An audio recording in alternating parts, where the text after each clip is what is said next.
Mayor Jim Phelps gave a lot to the city. Colford was a demanding mistress, though. It had earned its nickname as the Shady City, not just because of the gloomy weather, but because everything was there for the taking for anyone who wasn't hindered by morals or conscience. Jim was such a man. Whilst the city's funds depleted, he squirreled away as much as he could. There was a war brewing on the streets, and he was damn sure he wasn't getting caught up in it. Things were going to implode soon. It was only a matter of time. The regeneration projects he had promised during the last campaign were halted by the lawmakers in the city. The poorest area, known as the Shanties, had been left worse off than it had ever been. The tradesmen of the city were fighting back. People in high positions, people he considered friends, had pilfered the money away, leaving those lower on the ladder high and dry. As a class war raged, it left no money for the expecting mothers the mayor swore he would help. School budgets were cut to compensate for any losses caused by riots and looting. Only the exclusive Albans boarding school managed to weather the storm. What did it matter? When campaign time came again, he could blame the opposition. He was just dealing with the mess that they'd left behind. Half of the city would believe it, and the other half wouldn't care either way. But he was done with all that. "Will you be home on time?" Sylvia Phelps asked her husband as he prepared to leave. "We have the Weirs coming to dinner," she added. "I need you here." The plan to leave everything behind had been in the works for weeks. The day had finally come. He had enough money to start over now. When the finances of the city finally tumbled like a house of cards, and the war spilled onto the streets, he would be out of the picture. Sure, his family would have to face the music at first, but they would get out of it cleanly for the most part. His eldest daughter Lacey kissed him. "I'll be by the office this afternoon," she said. "We need to go over a campaign plan." Lacey was her father's daughter in every sense, so like him she was. She had gotten involved in his political career right from the beginning. The day he had announced he was running, she was by his side. She had the aspirations of becoming the city's first female mayor. She had a naive view of politics, though. A certain lack of compassion was required, despite what many might argue. She would learn that soon enough. He stepped outside of his building. People were becoming irate, so he kept his security close. His silver town car wasn't waiting for him at the entrance of the building, as it always was. He trusted his driver, Shane. He was nothing if not punctual. He looked at the security guard he was assigned. He was expressionless, with his hands clasped on his stomach. His cold stare was masked behind spectacles. He recognized the man's face. He had been with him before. His name was Marcus. He wasn't a security guard at all. He was one of the Penn triplets who owned the auction house. The car pulled up before he could ask him his business. Mayor Phelps looked at the door of his car. Something had gone awry. His heart increased the tempo of its beat as Marcus Penn reached over and opened the car door. It was really happening. The car pulled close, but Shane in the driver's seat was covered by tinted windows. Marcus leaned over and opened the door. The mayor made to climb in, but he hesitated. A woman was sat waiting for him. She shifted over and patted the seat beside her. "Don't be shy," she said. Her ruby lips curled into a pretty smile. The collar of her grey coat she wore was pulled up around her neck. Marcus pushed him in and sat beside him. "Isn't this cosy?" she remarked. He tried to control his breathing. He called upon every political stoicism he had in the hope he didn't look worried. The sweat gathering on his brow didn't lie. "What do you want?" he asked. The woman looked out of the tinted windows and watched the city pass by at greater and greater speeds. "I just wanted to give you a proper farewell," she replied. "Surely you wouldn't leave without saying goodbye to little old me." Fear erupted inside him. He didn't care that he would be leaping from a moving vehicle. He clutched for a door handle, but Marcus snatched his wrist and twisted it, causing the bones to crunch together. "Let me out," he cried. The woman laughed. "Don't worry," she said. "We're not going far. The city wishes to thank you for your service." Her name was Tabitha, and he should have known there would be no escaping. The car stopped. The driver opened the door. It wasn't Shane after all. It was a woman. She wore a plain white blouse and simple black trousers. She had a familiar face, but he couldn't place her. If he paid more attention to the people he threw money at, he would recognise her as the scantily clad girl who spent some glorious time on his lap during his last visit to the Knock Knock Club. He had paid her extra to finish the job, but that was all a distant memory. Tabitha stepped out first. They had parked outside an office block in the business district of the city, Maine, not far from his home in the north side. Marcus pushed the mayor out onto the street. He was escorted into the building. Tabitha was in front of him, and Marcus loomed behind him to make sure he wasn't going anywhere. Tabitha said nothing as they climbed the steps. The mayor was sobbing. Each time he thought that he had reached the end of his torture, they had another floor to climb. They finally reached the top. Tabitha fished a key from her coat pocket and unlocked the green door that greeted them. The Breckenridge Tower could be seen standing tall across the street. Your daughter wanted to say goodbye. His youngest daughter, Amber, was tied to a table, her arms and legs spread. She had been stripped of her underwear. Jim moved to run to her, but Marcus grabbed him with great clenching hands and pulled him back. The room was empty, save for a chair, a large machete blade that leaned against the wall, and the table that held the 17-year-old girl. Amber's mouth was covered, but she was screaming. Her eyes were wide and terrified. The Breckenridge financial firm are one of the largest organisations in the city and had been for generations. When tensions rose between the north and the south of the city, the firm became collateral damage. The office across the street had remained empty ever since the Freefall massacre. 59 people lost their lives when several benefactors and staff fell from the balcony of the penthouse suite, and no one dared take over the space again.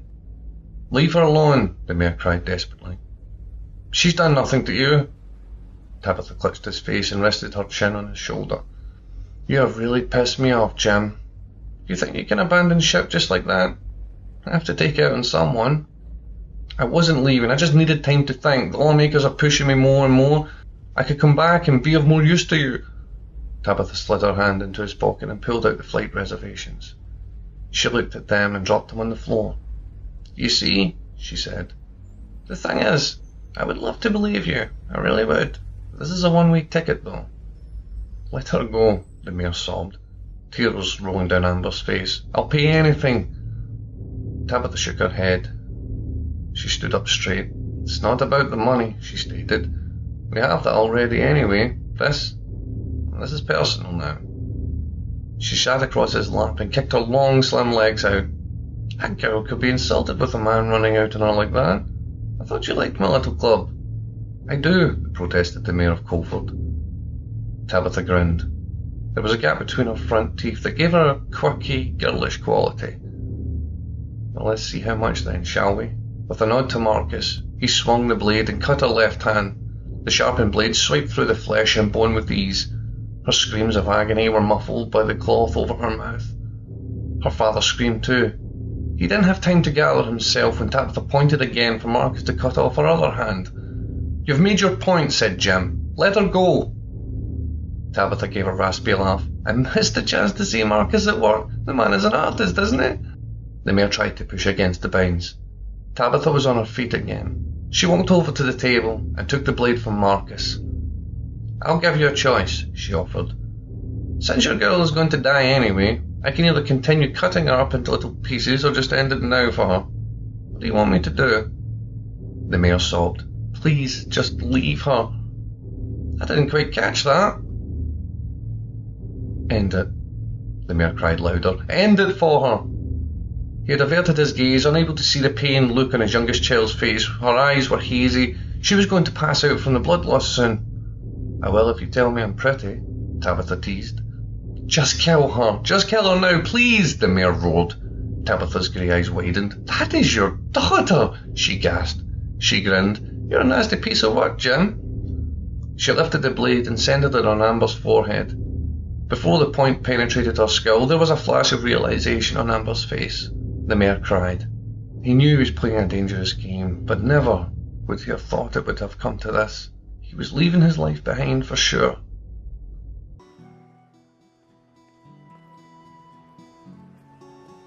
Times have been desperate for the people of Colford, better known as the Shady City. Once upon a time, executives now reduced to rummaging through their neighbours' trash to find a meal. Many are hunting for shelter wherever they can find it, like stray cats. Their once well-tailored suits now hanging in rags. It's surreal to see once proud captains of industry reduced to the indignity of soup kitchens. Nowhere to go, no means of risking back up to their ivory towers. My name is Sam Crusoe. When the Depression hit, 2 industries were saved: entertainment and news. People always need to know what's happening in the world. People always need an escape from their reality. Luckily for me, I'm with the latter. I've been a freelance journalist ever since finishing college. As the financial belt tightened, it was harder and harder to get a full-time position with a newspaper, so I and most of my colleagues went from story to story, just trying to make it. Most of my stories sold to the biggest newspaper in the city, the Colford Daily. I thought I had managed to successfully navigate through the choppy waters of recession until the day I discovered that beneath the harsh surface lay a more terrifying truth. But I get ahead of myself. I write these notes so that everyone can know the truth. Chances are, I'll be gone by the time you read this. I'm on borrowed time as it is.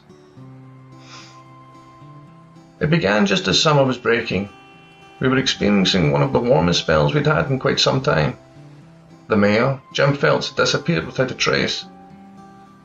That morning he had kissed his wife, a voluptuous, formidable woman named Sylvia, and his eldest daughter, Lacey, goodbye.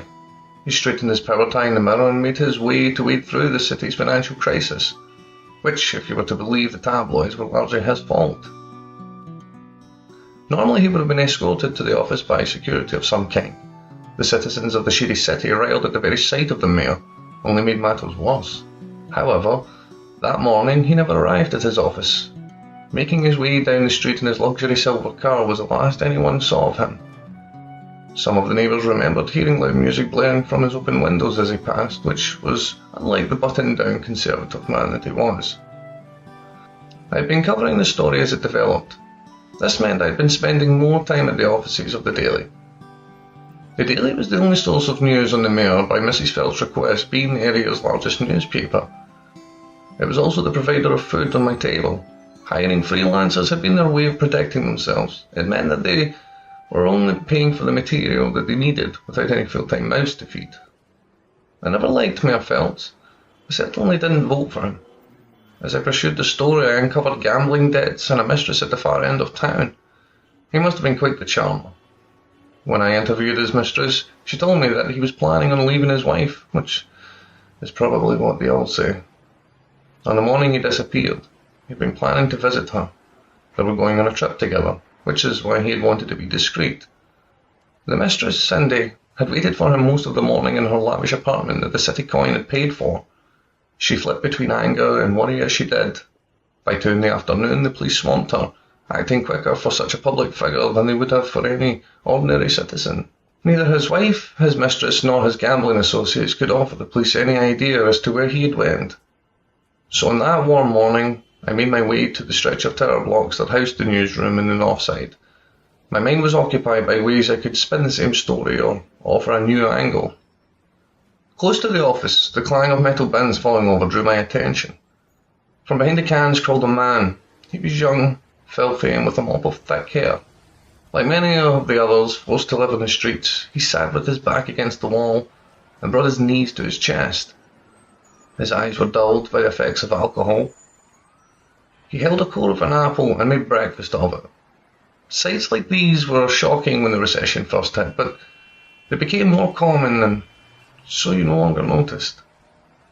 The mighty had fallen, and the rest of us had become desensitized to their plight. I gave him what coins I had left. With very little I could do to help him, I entered the tall grey building with the large towering sign on top that read Colford Daily.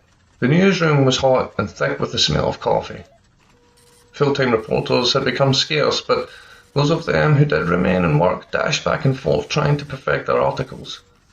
Nothing quite so stimulating as a looming deadline.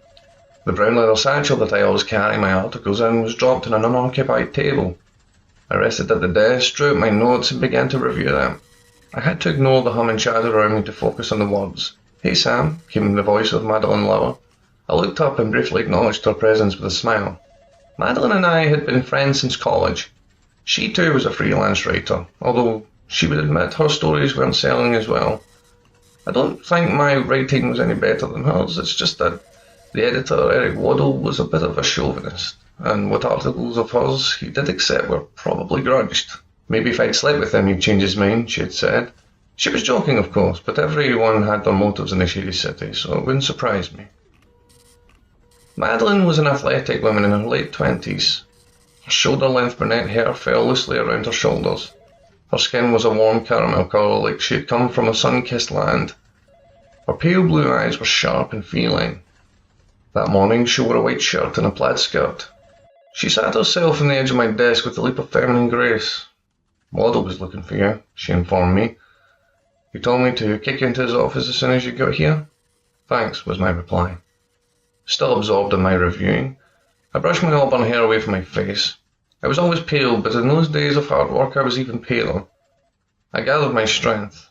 Discussions with Waddle took a lot of energy. He was the kind of man who didn't talk to you, but talked at you. "You look like hell," Madeline commented, ever the crusader for honesty. "Go see what he wants and I'll get us some coffee." Madeline slipped off the desk and made her way to the farthest end of the newsroom where the fresh coffee was brewing. I knocked on the door of the editor's office.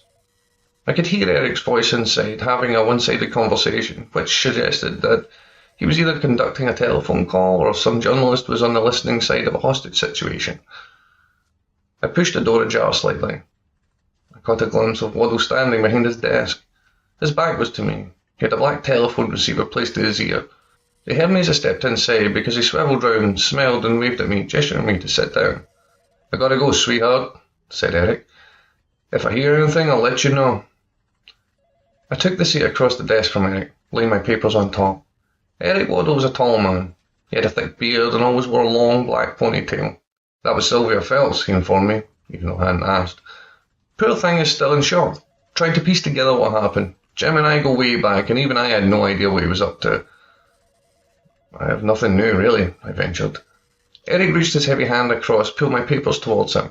"It doesn't matter. People can't get enough of the story. They're swallowing it down like buzzards and coming back for more. I think I've spoken to everyone he ever met. That is everyone but you."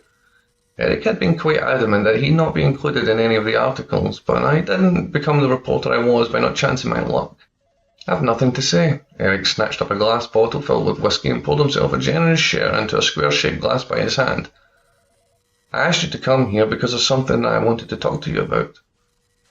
"Go on." "As you know, times are tough. We can only handle the best, which is why they want you, Sam." "Want me for what?" "I'm talking about full-time," Eric said. His face beamed with excitement. I don't know what to say," I stammered. "Say yes," he bawled before emitting roars of laughter. "These kind of opportunities aren't easy to come by these days." I stood. My actions became subconscious. "That's a great offer. I'm very grateful, thank you." "Don't thank me. Just do what you do best," Eric dismissed, downing his glass of whiskey in one single gulp. The bottle was probably less expensive than the Mac & Sons brand he was used to, but decent alcohol was becoming increasingly difficult to come by. "You don't have to be hanging around here all day. Go home and tell your wife the good news. You can start fresh tomorrow." My wife Teresa had studied journalism too. In fact, that's where we met. When Teresa and I married, she gave up her career. Her mother blamed me for this, but the truth was I had been the one trying to discourage her from doing so. Teresa didn't want to take any chances on a writing career, when housewife was the most stable job to be had. I never corrected my mother-in-law as to whose decision it had been to give up. She already hated me anyway. She thought me too self-absorbed to be a suitable husband for her daughter. Her concerns weren't completely without merit though. When I was caught up chasing stories, I often missed what was happening to the people closest to me. Teresa would be excited though. I couldn't wait to tell her the news. I was out of breath by the time I'd got home, my heart beating forcefully with exertion and excitement. The drums of anticipation rattled in my ears. I fumbled for my keys in my pocket. I leaned against the door as I reached deeper into my pockets. As I did so, the door fell aside. It was very unlike Teresa to leave the door unlocked, even when she was at home. She was a cautious little thing, and home invasion robberies were happening a lot in our neighbourhood on the southwest side. Our humble home was a small, one-bedroom terrace, amidst an array of similar granite buildings. What separated us from the rest was the addition of an emerald green front door. Green was my favourite colour, and it matched the shade of Teresa's eyes. I called for my wife, but there was no response. Heaps of blankets lay across the warm brown sofa, which kept us warm without any extra cost. The scent of baking apples danced from the kitchen. Teresa had been baking apple pie, which she always did when she had a rough day. The kitchen was a direct offset from the living room. I found Teresa in there, watched over the cooker. She was weeping heavily. Her mousy brown hair was uncombed. When I pushed the swinging door open, she gripped a knife that was close in hand. She stumbled backwards, emitting a frightful shriek. When she saw it was me, she dropped the knife and ran at me and threw her arms around my neck. She didn't ask why I had come home so early. It was I who asked the questions. What happened? My heart was now beating to a completely different rhythm. I wasn't expecting you so early, she said. A woman was looking for you. Well, what did she want? I asked. Teresa gathered her wits. She gave me an invitation to a club. Who was she? What was her name? I inquired, assuming it to be someone I had been questioning on the Phelps story. Teresa shook her head. She didn't say. Teresa wandered into the living room and dropped herself amongst the blankets. She told me that this story on the mayor could put you in danger. She said you were getting involved in something you shouldn't. I sat beside her. I put my arm around her shoulder. That's all nonsense, I promise. Teresa shuddered. She gave me this. She gave me a black business card. On the front read the Knock Knock Club, with two finely shaped female figures on either side. It was an exclusive club in town. A club I would visit that night, and my life would be changed forever.